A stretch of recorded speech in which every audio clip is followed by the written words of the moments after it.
اس کا مطلب پھر یہ ہوا کہ یہ بات اب ایک بار پھر ثابت ہو گئی کہ یہ جو اسرائیلی لابی ہے یہ تمام ویسٹرن گورنمنٹس کو کنٹرول کیے ہوئے ہے. تو اب یہ صرف فلسطینیوں کی نجات کی لڑائی نہیں ہے بلکہ ان ریالٹی یہ ویسٹرن گورنمنٹس کی اور ویسٹرن پاپولیشن کی بھی نجات کی لڑائی ہے, جس کو اسرائیلی لابی نے جکڑ کے رکھ لیا ہے, اپنے چنگل میں کر لیا ہے, اور وہ اس بات کو ڈکلیئر کر رہے ہیں کہ ایسا ہو چکا ہے. Netherland list Israel Umang countries posing threat to it for the very first time. یعنی ایک انسٹیٹیوشن کو خطرہ, کسی ایک شخص کو خطرہ نہیں, ان کی پوری نیشن کو. نیدرلینڈ یعنی یورپی یونین اور بڑا امپورٹنٹ ترین country, for the very first time اس نے کہا ہے کہ اسرائیل نیدرلینڈ کے لیے, ڈچ قوم کے لیے سب سے بڑا خطرہ ہے. Dutch security agency accuse Israel of attempting to influence politics. یہ معمولی چیزیں نہیں ہیں, یعنی کہ یورپینز کو بھی سبجوگیٹ کیا ہوا ہے اسرائیل نے, یورپینز کو بھی چنگل میں لیا ہوا ہے اسرائیل نے. یہ باتیں ان کے بہت سارے اینالسٹ اور بہت سارے ایکٹیوسٹ تو کرتے رہتے ہیں, لیکن سرکاری سطح کے اوپر اس بات کو انڈورس کیا جانا کہ یہ سیاست میں اس سے بڑا کیا جرم ہوگا کہ وہ یورپی یونین کی سیاست میں اسرائیل انٹرفیئر کر رہا ہے, اس سے بڑا تو کوئی کرائم ہوتا نہیں ہے. پبلک اوپینین تھرو ڈس انفارمیشن, اور پبلک اوپینین جو نیدرلینڈ کی ہے اس کو انفلوئنس کرنے کی کوشش کر رہا ہے تھرو ڈس انفارمیشن پھیلا کر, raising concerns of pressure on the international justice institution. اور ساتھ انہوں نے کہا کہ جو دھمکیاں دی جا رہی ہیں عالمی عدالت کو, انٹرنیشنل جسٹس انسٹیٹیوشنز کو, یہ بہت زیادہ ہم اس پر تشویش کا اظہار کر رہے ہیں. اور Israel listed for the first time on the list of the countries posing a threat to the nation. ایک حکومت کا یا ریاست کی مشینری کا کیا کام ہوتا ہے؟ اپنی پوری نیشن کو, اس کی سلامتی کا خیال کرنا. تو نیدرلینڈ نے سرکاری سطح پر اسرائیل کو اپنی نیشن کے لیے, ڈچ قوم کے لیے خطرہ قرار دے دیا ہے. Netherlands designate Israel a threat for the first time. The agency also raised concerns over threats from Israel and the US toward the ICC. دیکھیں یہ جو عالمی عدالت کا فیصلہ ہے یہ لٹکتی تلوار ہے ویسٹرن گورنمنٹس کے اوپر, اور عالمی عدالت بار بار اس پر پریشرائز, سینکشنز, دھمکیاں, وہ اپنے فیصلے سے پیچھے نہیں ہٹے ہیں. یہ فیصلہ ایک نہ ایک دن امپلیمنٹ ہو کر رہے گا, ٹھیک ہے نا. عالمی عدالت سے پیچھے نہیں ہٹ رہی اور اسرائیل بار بار اس کو سسپینڈ کروانے کی کوشش کر رہا ہے. تو جو یہ گورنمنٹس ان کے انفلوئنس سے نجات حاصل کرتی چلی جائیں گی تو اگلا پریشر اسرائیل کی اکاؤنٹیبلٹی کا آئے گا. تو یہ ایک ٹینجیبل کانسیکوینسز ہے اسرائیل کا, یہ اس کا انجام ہے کہ ویسٹ نے بھی اپنی نجات کی لڑائی شروع کر دی ہے کہ ہماری گورنمنٹس میں اور ہمارے ملکوں کو ڈسٹیبلائز کرنے میں اسرائیل کا کردار ہے. یہ میرے نزدیک one of the very turning point یہ اقدام ہے. اور جیسے فرانس نے تسلیم کیا, جیسے بڑے واقعات ہو رہے ہیں, تو یہ one of the turning point, یعنی یورپ کی تاریخ میں وہ فیصلہ, یعنی پروٹیسٹ ہو رہے ہیں, سارا کچھ ہو رہا ہے, وہ بڑے ڈیولپمنٹس ہیں, لیکن یہ وہ ڈیولپمنٹ ہے جو تاریخ میں پہلی بار ہوئی, یعنی ایک نیا چیپٹر جو ہے وہ تاریخ میں اس سے کھل گیا. ساتھ ہی ٹیلی گراف نے رپورٹ دے دی ہے, اور ٹیلی گراف کہہ رہا ہے کہ یہ تو صرف پولیٹیکل پرپسز کے لیے ہے اور اسرائیل کو اس میں سے گولز اچیو نہیں کر سکے گا. Netanyahu needs the war to continue to maintain the authority. جو نیو یارک ٹائم نے رپورٹ دی تھی کہ یہ صرف پرولونگ کر رہا ہے وار کو اپنے سیاسی مقاصد کے لیے اور اقتدار میں رہنے کے لیے, ٹیلی گراف نے وہی رپورٹ جاری کر دی ہے. اور political interest is the reason for the prolonging the war in Gaza. یعنی اس کا مطلب یہ ہوتا ہے کہ کوئی اسٹریٹجک وکٹری, ڈکلیئرڈ گولز یہ اچیو نہیں ہونے والے. یعنی آپ دیکھیں دو چیزیں ہیں, ایک طرف یہ سارے اقدامات ہیں, دنیا کی وارننگز ہیں, یہ سارے تجزیے ہیں کہ یہ اسرائیل کو جنگ شروع نہیں کرتی ہے. اوورآل اسرائیل اس طرح بڑھ رہا ہے جیسے ہیرز نے لکھا کہ Netanyahu fears Palestinian state, لیکن اس کی جو پالیسیز ہیں لیڈنگ رائٹ دیئر. یعنی دو چیزیں ہیں نا, ایک طرف یہ ہے دنیا کی کنڈیمنیشنز, دنیا کے ڈفرنٹ اقدامات, دنیا کا انالیسس کہ یہ اسرائیل تباہی کی طرف جا رہا ہے. دوسری طرف کیا ہے کہ اسرائیل تو ظلم کرتا چلا جا رہا ہے اور بڑے کانفیڈنس کے ساتھ اور بڑی امپیونٹی کے ساتھ وہاں پر جبر کرتا چلا جا رہا ہے اور گریٹر اسرائیل بنانے کی جو وہ باتیں کر رہا ہے. تو یہ بات کہ وہ پرولونگ کر رہا ہے صرف پولیٹیکل ریزنز کے لیے, یہ اس بات کو درست ثابت کرتا ہے کہ اسرائیل تباہی کی طرف جا رہا ہے. یعنی وہ گراؤنڈ ریالٹیز کو دیکھے بغیر بس اپنے اقتدار کے لیے. There is no longer any need to continue operations in Gaza. یہ اسرائیل کا جو former head of the strategic planning ہے وہ یہ کہہ رہا ہے, ٹیلی گراف نے اس کو کوٹ کیا کہ کوئی ضرورت ہی نہیں ہے کسی صورت کے ہم غزہ کے اندر رہیں, لیکن نیتن یاہو صرف اپنے اقتدار میں رہنے کے لیے. اور اسرائیلی اپوزیشن بھی کہہ چکی ہے کہ یہ الیکشنز تک جو ہے وہ پرولونگ کرنا چاہتا ہے. اب ذرا جرمنی سے کیا اسٹیٹمنٹ آ رہی ہے. German chancellor demands N immediate cease fire in Gaza from Nitin Yahoo. German government نے اچانک اسٹیٹمنٹ جاری کر دیا کہ جرمن چانسلر جو ہے وہ نیتن یاہو سے سیز فائر چاہتے ہیں, فوری سیز فائر ہونا چاہیے. یہ وہی جرمن چانسلر ہے جس نے کہا کہ Israel is doing its dirty work for us. کوئی یورپین لیڈر نہیں کہہ سکا, یہ جرمن چانسلر نے کہا.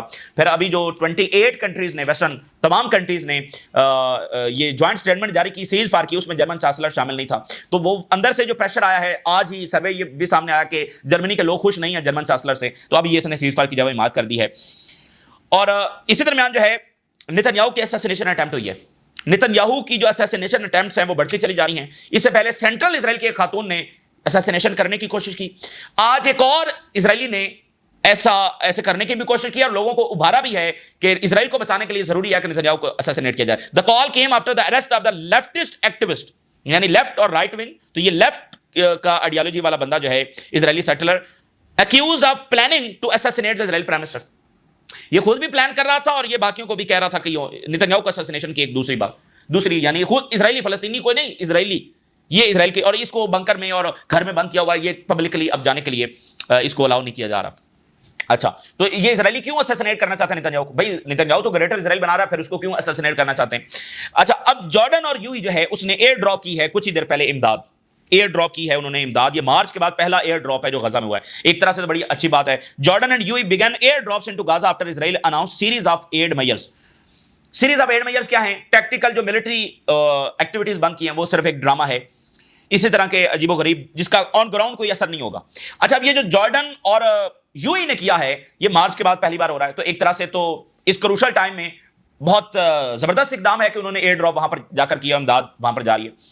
لیکن اس کا ایک دوسرا پہلو بھی ہے, اور دوسرا پہلو زیادہ امپورٹنس رکھتا ہے, اور وہ یہ ہے کہ ان اے وے یہ تو اسرائیلی جو انٹرسٹ ہیں ان کو سرو کرنے والی بات ہے, یہ تو اسرائیلی بیانیوں کو آگے بڑھانے والی بات ہے, اسرائیل کے اوپر جو پریشر ہے اس کو کم کرنے والی ایک کوشش ہے.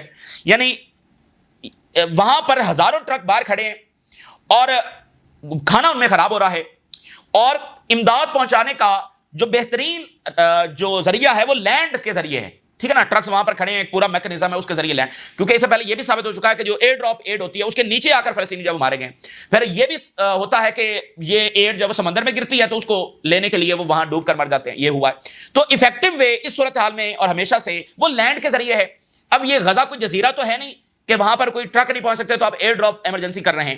تو اسرائیل کے اوپر جو پوری دنیا کا پریشر ہے کہ امداد وہاں پر داخل کی جائے, تو یوئی اور جارڈن وہاں پر امداد بھیج کر ایک طرح سے تو اسرائیل کے اوپر جو پریشر ہے اس کو کم کرنے کی بات انہوں نے ایک اٹیمپٹ ہے, ایک طرح سے انہوں نے چاہتے ہوئے کی ہے یا نہ چاہتے ہوئے کی ہے جو بھی ہے, لیکن ایک طرح سے کیونکہ آن گراؤنڈ اس امداد کا کوئی بڑا فرق نہیں پڑے گا. اصل تو چیز ہے کہ سیز فائر اور لینڈ سے امداد جب اندر جائے, تو یوئی اور جارڈن کہیں گے کہ دیکھیں ہم نے ریئلزم کا مظاہرہ کرتے ہوئے, ہم نے اسرائیل کے ساتھ انگیج کرتے ہوئے دیکھیے ہم کچھ ریلیف فلسطینیوں کے لیے لے کر آئے ہیں. لیکن اس کا دوسرا پہلو یہ ہے کہ اسی کے ذریعے تو اسرائیل کے اقدامات جاری ہیں, ایسی ہی چیزوں کی وجہ سے تو اسرائیل کے اقدامات جاری ہیں, ایسی ہی چیزوں کو تو اسرائیل جواز بناتا ہے کہ دیکھیں یہ ہم ایئر ڈراپ کی اجازت تو دے رہے ہیں, آپ کہہ رہے ہیں کہ ہم سٹارویشن کر رہے ہیں, کدھر کر رہے ہیں, ہم تو ایئر ڈراپ. اسی طرح ماضی میں بہت سارے واقعات. تو اصل ضرورت یہ تھی کہ یہ سارے ممالک پریشرائز کرتے اسرائیل کو سیز فائر کے لیے اور لینڈ کے ذریعے ایڈ داخل کرنے کے لیے. تو ایک نظریے سے تو وہ کہیں گے کہ بڑا اچھا ہے کہ ٹھیک ہے کچھ نہ کچھ امداد تو گئی ہے, لیکن ان ریالٹی تو آپ ان کی ہیجمنی کو تسلیم کر رہے ہیں, ان کو مزید موقع دے رہے ہیں کہ وہ آپ ایئر ڈراپ کر رہے ہیں, وہ بھی وہ دو ممالک, کیونکہ جارڈن نے ایرانی میزائل گرائے ہیں اور یوئی کے ظاہر ہے کہ اپنے معاملات ہیں اسرائیل کے ساتھ. تو اب ناظرین فلسطینی ریزسٹنس نے حملے کیے ہیں, ایک تو رفح میں بڑے اٹیکس کیے ہیں اور دوسرا خان یونس کے اندر بڑے اٹیکس کیے ہیں, اور اس نے اسرائیل کو ہلا کے رکھ دیا ہے. بین گور نے بھی اسٹیٹمنٹ جاری کر کے کہا ہے کہ ویری پینفل, کمانڈرز آفیسرز اور فوجی جب وہاں پر مارے گئے ہیں زخمی ہوئے. injured from the Khan Yunis incident have been transferred to the Israeli hospitals, کئی ایک ہاسپٹلز میں داخل کیا گیا ہے جس میں کمانڈرز بھی ہیں, اور ریکنائسنس بٹالین کے commander, 2 officers and soldiers in the security incident near Rafah, clashes between Israeli soldiers and Palestinian gunmen in the southern Gaza Strip, number of dead and wounded in critical and serious conditions among Israeli army ranks due to a security incident. 9 soldiers ہے وہ خان یونس میں جو زخمی ہوئے ہیں, جس میں سے 3 ایکسٹریملی کریٹیکل کنڈیشن میں ہیں, 4 جو ہے وہ سیریسلی انجرڈ ہوئے ہیں, یعنی یہ سارے ان کے بچنے کے بھی چانسز کوئی نہیں ہیں. تو آفیسرز, کمانڈرز اور فوجی رفح میں بھی اور خان یونس کے اندر یہ ٹوٹل کو 15-20 یہ بن رہے ہیں. تو یہ ایک ہیوج اٹیک ہے, یعنی اتنا بڑا اٹیک, کئی فوجی گاڑیوں نے تباہ کی ہیں, اتنے بڑے انہوں نے ایمبوشز لگائے ہیں. تو اس صورتحال میں حماس نے ایک بار پھر میسج دیا کہ ہم تو یہاں پر موجود ہیں. عسکری طور پر اسرائیل ہار چکا ہے. سٹارویشن کھلوانا یہ سعودی عرب کا کام تھا اور جارڈن کا تھا اور ایجپٹ کا تھا اور ترکی کا تھا, ان ممالک کا کام تھا, اور یورپ کا تھا اور باقی انسانیت کا تھا. یہ حماس کا کام نہیں تھا, اور نہ ہی فلسطینی. بھائی فلسطینی تو محاصرے میں ہے, ایک محکوم قوم ہے, آپ کی بھی کوئی ذمہ داریاں ہیں یا نہیں ہیں. تو بہرحال اب یعنی ایک بڑا اٹیک انہوں نے کیا, اور ظاہر ہے کہ اس سے اسرائیل کے اندر مزید پریشر بڑھے گا. اسرائیلی جو ڈیفنس منسٹر ہے اس نے سپریم لیڈر کو دھمکی لگائی ہے, if you continue to threaten us our long arm will reach Tehran and you personally.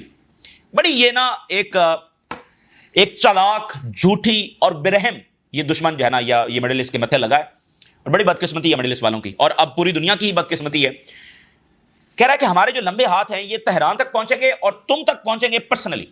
یعنی اس نے سپریم لیڈر کو اسیسینیٹ کرنے کی دھمکی لگائی ہے. یہ شخص جو کہ ایک وار کرمنل ہے, آپ ذرا اندازہ کریں کہ ویسٹ کی ایک سینکشن بھی اسرائیل کے اوپر نہیں لگی ہے. وہ اسرائیل جو پورے مڈل ایسٹ میں دندناتا پھر رہا ہے, اور یہ جو اسرائیل کہتا ہے نا بار بار ہمارے لانگ آرمز ہے وہ ہوتیز تک پہنچیں گے, ایران تک پہنچیں گے, تو یہی وہ اس کی ایک ہیبت ہے, ایک ٹیرر ہے جو باقی عربوں کے اوپر قائم ہے کہ بھائی اسرائیل تو کسی کے اوپر بھی جا کر حملہ کر سکتا ہے. تو وہ یعنی باقی ملک کیوں نہیں ریئیکٹ کرتے؟ تو اسرائیل کو یہ امپیونٹی دینا کہ وہ دندناتا پھرے, یہ بھی باقیوں کے اوپر ایک ہیبت ہے کہ بھائی اسرائیل کو کون پوچھے گا, اس لیے اس سے پنگا لینے کی ضرورت نہیں ہے. اور اسرائیل تو ویسے بھی ناقابل تسخیر ہے. یعنی اس نے کہا ہمارے لمبے ہاتھ جو تہران تک پہنچیں گے تو ان تک پرسنلی پہنچیں گے, اسیسینیٹ کرنے کی دھمکی لگائی ہے. تو حماس کو یہ ختم نہیں کر سکے, ٹھیک ہے نا. تو جب صحیح جنگجوؤں کے ساتھ ان کا سامنا ہوتا ہے تو پھر ان کے ہاتھ کانپتے ہیں. لیکن دنیا کی تاریخ کا یہ عجب جنگ ہو رہی ہے کہ جس میں کھانا اور پانی بند کیا ہوا ہے. اچھا جی, اسی درمیان عراق میں ایک عجب واقعہ ہوا ہے, بڑا ڈینجرس ہے. پاپولر موبلائزیشن فورس جو کہ 3 لاکھ کے قریب ہے اور عراق ہی کی آرمی کا حصہ ہے, اس کے کچھ فوجیوں نے گورنمنٹ بلڈنگ میں داخل ہو کر ان کے کلیشز ہوئے عراق کی دوسری سیکورٹی فورسز کے ساتھ. اب یہ معاملہ خطرناک کیوں ہے, یہ شاید آگے بڑھ جائے یا شاید نہ بڑھے, لیکن خطرناک ہے. پاپولر موبلائزیشن فورس جو ہے اس کو امریکہ اور اسرائیل یہ سمجھتے ہیں کہ یہ لائل ہے ٹو ایران, اور جب ایران کے اوپر حملہ ہوگا, زمینی جنگ ہوگی, تو پاپولر موبلائزیشن فورس جو ہے وہ اسرائیل اور امریکہ کے خلاف لڑے گی. ویسے یہ عراق کی فوج ہی کا حصہ ہے, تو اس کا ایک کلیش عراق کی باقی سیکورٹیز کے ساتھ ہوا ہے. یعنی فوج کی ایک طرف عراقی سیکورٹی فورسز ہیں اور ایک یہ پاپولر موبلائزیشن فورس, تو ان کا آپس میں کلیش ہونا, یعنی فوج ہی آپس میں, لیکن یہ لائل ہیں ٹو ایران, یہ ایسا اسرائیل اور امریکہ مانتے ہیں. تو یہ ایک عجب سا واقعہ ہوا ہے. اچھا, Russia cancels a naval parade in Saint Petersburg due to security concerns. بہت بڑا کنسرن ہے کہ اگر رشیا نیول پریڈ نہیں کر پا رہا, پچھلے دنوں رشیا کے ایک نیول کمانڈر وہاں پر اسیسینیٹ ہوئے ہیں. اب یہ سینٹ پیٹربرگ کے اندر یہ نیول پریڈ نہیں کر پا رہے ہیں, تو اس کا مطلب کہ شدید ترین یہ کنسرن ہے کہ اب ماسکو کے اندر حملے, اسیسینیشنز, ٹارگٹ کلنگز, بہت سارے واقعات, ڈفرنٹ کاروائیاں جیسے وہ ان کی بیسز کے اوپر ہوئی تھیں, اور جرمنی یوکرین کو کہہ رہا ہے کہ ایئر فیلڈز کے اوپر اٹیک کیا جائے, ایئر بیسز کے اوپر اٹیک کیا جائے. دوسرا جو ہے وہ سیکریٹری آف اسٹیٹ نے کہا ہے امریکہ کے کہ Maduro is not the president of Venezuela. اب یہ تو دیکھیں نا, رجیم چینجز کی کوشش وینیزویلا میں ہو رہی ہے, ایران میں ہو رہی ہے, رشیا میں ہو رہی ہے, اور پتہ نہیں کن کن ملکوں میں ہو ری ہے. مڈورو الیکشن لڑ کر آئے ہیں, صدر ہیں, اور امریکہ کہہ رہا ہے کہ وہ تو صدر ہیں ہی نہیں.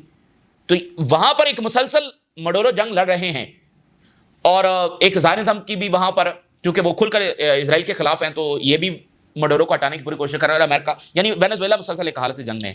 یہ سارے واقعات ایک دوسرے کے ساتھ کنیکٹڈ ہیں, یہ ساری جنگیں کنیکٹڈ ہیں, اور ادھر اسرائیل ہے اور امریکہ ہے, اور ادھر یہ گلوبل ساؤتھ کے ممالک ہیں. کافی کروشل ٹائم سے اس وقت ہم گزر رہے ہیں. یہ تازہ ترین صورتحال جو آپ کے ساتھ شیئر کیا, ہم نے رائے ضرور آگاہ کریں. اجازت دیجیے, اللہ حافظ.